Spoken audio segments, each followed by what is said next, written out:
Hello അസ്സലാമു അലൈക്കും. ഇന്ന് ഞാൻ നോമ്പിന് ട്രൈ ആക്കാൻ പറ്റുന്ന നല്ല അടിപൊളിയായിട്ടുള്ള 2 പോള റെസിപ്പി ആയിട്ടാണ് വന്നിട്ടുള്ളത്. നല്ല സ്വീറ്റ് ആയിട്ടുള്ള ഒരു പോളയും നല്ല സ്പൈസി ആയിട്ടുള്ള ഒരു പോളയും എങ്ങനെയാണ് റെഡിയാക്കി എടുക്കുന്നതെന്ന് നമുക്ക് നോക്കാം. അപ്പോൾ വീഡിയോയിലോട്ട് പോകാം. ചായക്കടിയുമായിട്ടാണ് വന്നിട്ടുള്ളത്. ചായക്കടിയോ ഇഫ്താർ സ്നാക്ക് എന്നൊക്കെ പറയാം.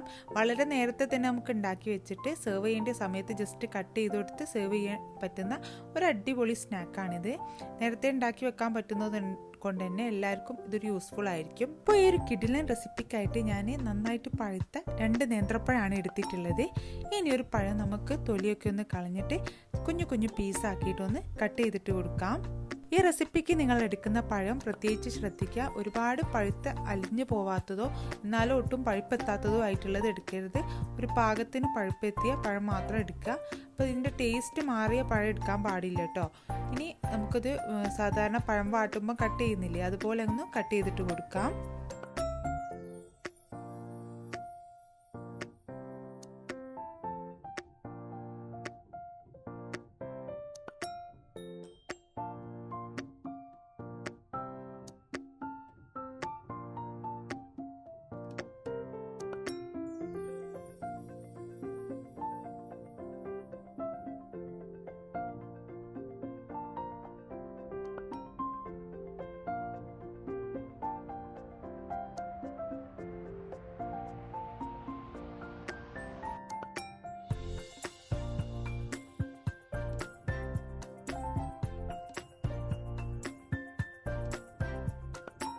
നമ്മുടെ റെസിപ്പിയിലോട്ട് വേണ്ട പണ്ടർ റെഡിയായി. പഴമില്ലെങ്കിൽ തേങ്ങ മാത്രം വെച്ചിട്ട് നെയ്യിലൊന്ന് വഴറ്റിയെടുത്താൽ മതി. ഇനി അടുത്തതായിട്ട് ഈ റെസിപ്പിയിലോട്ട് നമുക്ക് 4 വലിയ മുട്ടയാണ് വേണ്ടത്. അപ്പം ഞാൻ അത്യാവശ്യം നല്ല വലിയ മുട്ട തന്നെ 4 എടുത്തിട്ടുള്ളത്. ചെറുതോ മീഡിയം സൈസിലുള്ളതോ എടുക്കുകയാണെങ്കിൽ നിങ്ങൾ 5 തന്നെ എടുക്കണം കേട്ടോ. അങ്ങനെ അല്ലെങ്കിൽ നമുക്ക് ആ ഒരു മാവ് തികയൂല. ഇനി 1/2 കപ്പ് പാലാണ്. 1/4 കപ്പ് വരെ നിങ്ങൾക്ക് ചേർത്ത് കൊടുക്കാം കേട്ടോ. പാല് വേണമെങ്കിൽ ഒരു 1/4 കപ്പും കൂടെ ഒഴിച്ചെടുക്കാം. ഞാനിപ്പോൾ ഇത്രയും ചേർക്കുന്നേ ഉള്ളൂ, മുട്ട ഉള്ളത് കൊണ്ട് തന്നെ.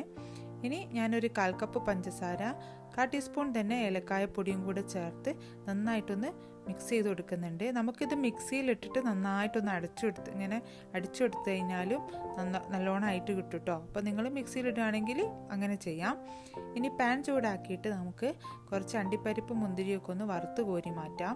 കുറച്ചൊരു ഗോൾഡൻ ബ്രൗൺ കളറാകുമ്പോൾ നമുക്കിത് അടുപ്പിൽ നിന്നും കോരിയിട്ട് നെയ്യിൽ നിന്നും മാറ്റി വെക്കാം.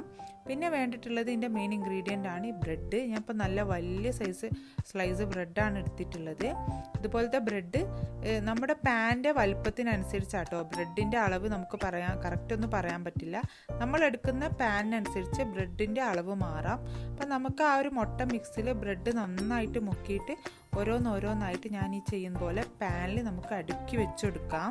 ആദ്യത്തെ ലെയർ വെക്കുന്ന സമയത്ത് കുറച്ച് മുകളിലോട്ടൊന്ന് കയറ്റി വെക്കണം കേട്ടോ. ഇനി ഇതിൻ്റെ മേലെയായിട്ട് നമ്മൾ ഉണ്ടാക്കി വെച്ചിട്ടുള്ള ആ ഒരു പഴം മിക്സ് ഇങ്ങനെ നിരത്തി അങ്ങ് വെച്ചെടുക്കുക. എല്ലാ സൈഡിലും എത്തുന്നത് രീതിയിൽ വെച്ചെടുക്കണം. അങ്ങനെ അല്ലെങ്കിൽ നമ്മളിങ്ങനെ കട്ട് ചെയ്യുന്ന സമയത്ത് നമുക്ക് എല്ലാ ഭാഗത്തും പഴം കിട്ടില്ല. അപ്പോൾ എല്ലായിടത്തും നന്നായിട്ടൊന്ന് നിരത്തി വെച്ചെടുക്കാം. ഇവിടെ വീട്ടിൽ ഇഫ്താറിന് ഞാൻ ഉണ്ടാക്കിയിട്ടുള്ള സ്നാക്കാണ് കേട്ടോ ഇത്. നന്നായിട്ട് ഇഷ്ടമായിട്ടുണ്ടായിരുന്നു, നല്ല ടേസ്റ്റ് ഉണ്ടായിരുന്നു. നേരത്തെ തന്നെ രാവിലെ തന്നെ നമുക്ക് ഉണ്ടാക്കി വെക്കാൻ പറ്റുന്ന ഒരു സ്നാക്കാണിത്. നമുക്ക് വൈകുന്നേരം കട്ട് ചെയ്ത് കൊടുത്താൽ മതി. ഇനി അതിൻ്റെ മേലെ വീണ്ടും ഞാൻ മുട്ടയിൽ ബ്രെഡ് മുക്കിയിട്ട് ഇങ്ങനെ കവർ ചെയ്ത് കൊടുത്തിട്ടുണ്ട്. മൊത്തമായിട്ട് കവർ ചെയ്ത ശേഷം ബാക്കി കുറച്ച് നമ്മുടെ ആ ഒരു മുട്ട പാൽ മിക്സ് വരും. അപ്പോൾ അത് നമുക്കിതാ ഇതുപോലെ അങ്ങ് ഒഴിച്ചെടുക്കാം സൈഡിലൂടെ.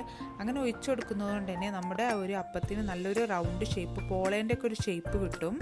ആ മാവ് മുഴുവനായിട്ട് ഒഴിച്ചു കൊടുത്തു കഴിഞ്ഞാൽ നമുക്ക് മൂടി വെച്ച് വളരെ ലോ ഫ്ലെയിമിൽ 15 മിനിറ്റ് ഒന്ന് കുക്ക് ചെയ്തിട്ടെടുക്കാം. ഇതിൽ കുക്കാവാനൊന്നുമില്ല, ബ്രെഡല്ലേ, ജസ്റ്റ് ഒന്ന് ടോസ്റ്റായിട്ട് കിട്ടിയാൽ മതി. പിന്നെ പഴം കുക്കായതാണ്. ഇനി നമുക്ക് ആ മേൽവശം കൂടെ ഒന്ന് കുക്ക് ചെയ്തിട്ട് കൊടുക്കാം. ഇത് അടിവശം എന്താ കണ്ടോ, ഇങ്ങനെ നിൽക്കും. തീയൊട്ടും കൂടാൻ പാടില്ല കേട്ടോ. കുറച്ച് ചില സൈഡിലൊക്കെ ഒന്ന് കരിഞ്ഞു പോയിട്ടുണ്ട്. അപ്പോൾ നിങ്ങളത് ശ്രദ്ധിക്കുക. അപ്പോൾ നമുക്കിതാ ഇത്ര പണിയേ ഉള്ളൂ.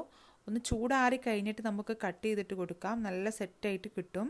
അപ്പം നമുക്ക് വീട്ടിൽ ചായ സൽക്കാരമൊക്കെ ഉണ്ടാകുന്ന സമയത്ത് രാവിലെ തന്നെ ഈ ഒരു സ്നാക്ക് റെഡിയാക്കി വെക്കാം. ഈവനിങ് നമുക്ക് ആ ഒരു സൽക്കാരത്തിന് തൊട്ട് മുമ്പായിട്ട് കട്ട് ചെയ്ത് കൊടുത്താൽ മതി.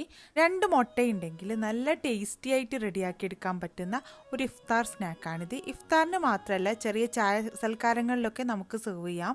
പിന്നെ നമുക്ക് ഡിന്നർ പാർട്ടികളിലൊക്കെ ഉണ്ടാക്കാൻ പറ്റിയ ഒരു സ്നാക്കാണിത്. ഇവിടെ ഈ ഒരു റെസിപ്പിക്കായിട്ട് മിക്സിയുടെ ജാറിലോട്ട് ആദ്യം ഞാൻ 1 കപ്പ് അളവിൽ മൈദപ്പൊടിയാണ് ഇട്ട് കൊടുക്കുന്നത്. ഇനി ഇതിലോട്ട് നമുക്ക് 2 വലിയ മുട്ടയാണ് ഒഴിച്ചെടുക്കേണ്ടത്, പൊട്ടിച്ചൊഴിച്ചു കൊടുക്കുക. ഇനി നിങ്ങൾ ചെറിയ കുഞ്ഞു മുട്ടയാണ് എടുക്കുന്നതെങ്കിൽ 3 എണ്ണം എടുക്കാൻ വേണ്ടി ശ്രദ്ധിക്കുക.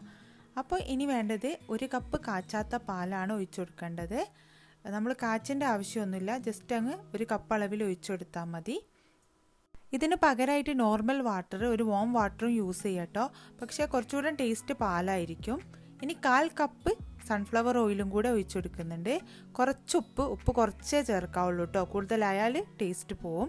പിന്നെ 1/4 ടീസ്പൂണ് കുരുമുളക് പൊടിയും കുറച്ച് കറിവേപ്പിലയും ചേർത്തിട്ട് നന്നായിട്ട് മിക്സിയിലൊന്ന് അരച്ചെടുക്കുക. ഇതാ ഞാൻ കാണിച്ചുതരാം ഇതിൻ്റെ ഒരു കൺസിസ്റ്റൻസി. നിങ്ങൾക്ക് ഈ ഒരു കൺസിസ്റ്റൻസി ആയിട്ടില്ലെങ്കിൽ ഇത്തിരിയും കൂടി വെള്ളമോ പാലോ ചേർത്തിട്ട് ഒന്ന് ലൂസാക്കി എടുത്താൽ മതി കേട്ടോ. ഞാനിതൊന്ന് സൂം ചെയ്തിട്ട് കാണിച്ചു തരാം. ഇതാ നോക്കിക്കേ, ഈ ഒരു മാതിരി നിൽക്കണം നമ്മുടെ മാവിൻ്റെ ഒരു കൺസിസ്റ്റൻസി. ഒരുപാട് തിക്കും ആവണ്ട, ഒരുപാട് അങ്ങ് ലൂസും ആയി പോവണ്ട. ഇതുപോലുള്ള മാവാക്കി എടുക്കണം. ഞാൻ ഈ പറഞ്ഞ കറക്റ്റ് അളവ് എടുത്താൽ മതി കേട്ടോ. ഇനി ഒരു പാൻ ചൂടാക്കി, ഒരു കുഴിയുള്ള പാൻ തന്നെ ചൂടാക്കുക കേട്ടോ. കുറച്ച് ബട്ടറോ നെയ്യോ ഓയിലോ ഒഴിച്ചു കൊടുക്കുക. എന്നിട്ട് നമ്മൾ ഉണ്ടാക്കിയ മാവിൻ്റെ പകുതി ഭാഗം അങ്ങ് ഒഴിച്ചു കൊടുക്കുക. ഇനി ഒരു 4 to 5 മിനിറ്റ്സ് ലോ ഫ്ലെയിമിൽ മൂടി വെച്ചിട്ട് അതൊന്നൊന്ന് വേവട്ടെ. അപ്പോഴേക്കും ഞാൻ ഇതിൽ ഉണ്ടാക്കാൻ വേണ്ടി, ഇതിൽ ഫില്ല് ചെയ്യാൻ വേണ്ടിയിട്ട് എടുത്തിട്ടുള്ള മസാലയാണ്.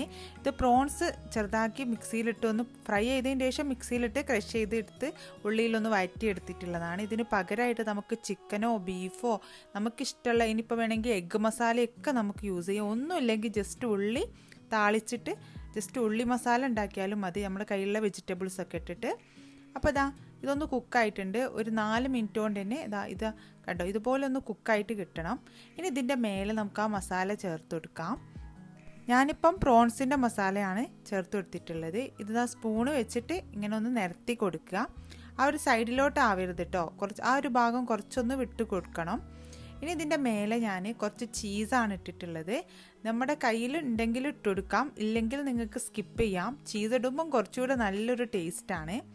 ഇനി ഇതിൻ്റെ മേലെ ബാക്കിയുള്ള ആ ഒരു മാവില്ലേ നമ്മൾ അരച്ച് വെച്ചിട്ടുള്ളത്, അത് മുഴുവനായിട്ടും ഇതുപോലെ അങ്ങ് ഒഴിച്ചു കൊടുക്കാം. തീ ഇപ്പോഴൊക്കെ നല്ല ലോ ഫ്ലെയിമിലാക്കി വെക്കാൻ വേണ്ടി ശ്രദ്ധിക്കണേ, അല്ലെങ്കിൽ നല്ല അടികട്ടിയുള്ള ഒരു പാന് നമ്മുടെ പാൻ്റെ അടിയിലായിട്ട് വെക്കണം. ഇനി ഗാർണിഷ് ചെയ്യാൻ വേണ്ടിയിട്ട് ഞാൻ കുറച്ച് പ്രോൺസ് ഫ്രൈ ചെയ്തിട്ട് മാറ്റി വെച്ചിട്ടുണ്ട് കേട്ടോ. അപ്പോൾ നിങ്ങൾ ചിക്കൻ എടുക്കുകയാണെങ്കിൽ നിങ്ങൾക്കിതുപോലെ ചിക്കനോ അങ്ങനെ എന്തെങ്കിലും വെച്ചിട്ട് ഒന്ന് ഗാർണിഷ് ചെയ്തിട്ട് കൊടുക്കാം. ഞാനിപ്പോൾ കുറച്ച് ക്യാപ്സിക്കം കൂടെ വെക്കുന്നുണ്ട്. ഇനി ഒരു 15 മിനിറ്റ് ലോ ഫ്ലെയിമിൽ മൂടി വെച്ചിട്ട് ഒന്ന് വേവിച്ചെടുക്കാം. വേവിച്ചതിന് ശേഷം നമുക്ക് വേറൊരു പാനിലോട്ട് മറിച്ചിട്ടിട്ട് ഇതിൻ്റെ ആ ഒരു ഫ്രണ്ട് ഭാഗം കൂടി ഒന്ന് വേവിച്ചെടുക്കണം. ഇത് കുറച്ച് മല്ലിയിലയും കൂടെ ഇട്ട് കൊടുത്തിട്ടുണ്ട്. ഇനി മൂടി വെച്ച് ഞാൻ ആ പറഞ്ഞ പോലെ 15 മിനിറ്റ് വേവിച്ച് ഞാൻ ഒന്ന് അപ്സൈഡ് ഡൗൺ ആക്കിയിട്ടുള്ളതാണ്, ആ മുകൾ ഭാഗം ഒന്ന് വെന്ത് കിട്ടാൻ വേണ്ടിയിട്ട്. അപ്പോൾ നന്നായിട്ട് വെന്ത് കഴിഞ്ഞിട്ടുണ്ട് എല്ലാ സൈഡും. ഇനി ഒന്ന് ചൂടാറിയതിന് ശേഷം മാത്രം നമുക്ക് കട്ട് ചെയ്തിട്ട് കൊടുക്കാം. ഏത് തരം പോളയാണെങ്കിലും നമ്മൾ നന്നായിട്ട് ചൂടാറിയ ശേഷം മാത്രമേ കട്ട് ചെയ്യാവുള്ളൂ കേട്ടോ, അല്ലെങ്കിൽ അതങ്ങനെ അലിഞ്ഞ പോലെ ഇരിക്കും. അപ്പോൾ നന്നായിട്ട് ചൂടാറി കഴിഞ്ഞാൽ നല്ല പാകത്തിന് നന്നായിട്ട് നല്ല സെറ്റായിട്ട് വന്നിട്ടുണ്ടാവും. ഇത് ഞാനിപ്പോൾ അധികം ചൂടാറാൻ വെയിറ്റ് ചെയ്തില്ല. അപ്പോൾ സൺലൈറ്റ് പോയി പോകുന്നതിന് മുന്നേ ഞാനിങ്ങ് കട്ട് ചെയ്യാണ് കേട്ടോ. അപ്പോൾ നിങ്ങൾ നല്ല ചൂടാറിയതിന് ശേഷം മാത്രം കട്ട് ചെയ്ത് സെർവ് ചെയ്യുക. നിങ്ങളുടെ കയ്യിൽ ചിക്കനോ മുട്ടയോ മീറ്റോ ഒന്നും ഇല്ലെങ്കിൽ ജസ്റ്റ് സോയാ ചങ്ക് വെച്ച് ട്രൈ ചെയ്ത് നോക്കിയാൽ മതി കേട്ടോ. അടിപൊളി ടേസ്റ്റാണ് കേട്ടോ ഇതിൻ്റെ ഉള്ളിൽ സോയാ ചങ്ക് വെച്ചിട്ടുള്ളത്. അപ്പോൾ റെസിപ്പി ഇഷ്ടമായിട്ടുണ്ടെങ്കിൽ ഒന്ന് ട്രൈ ചെയ്ത് നോക്കുക. അടുത്ത റെസിപ്പിയുമായിട്ട് നമുക്ക് വീണ്ടും കാണാം. Thanks for watching. ബൈ.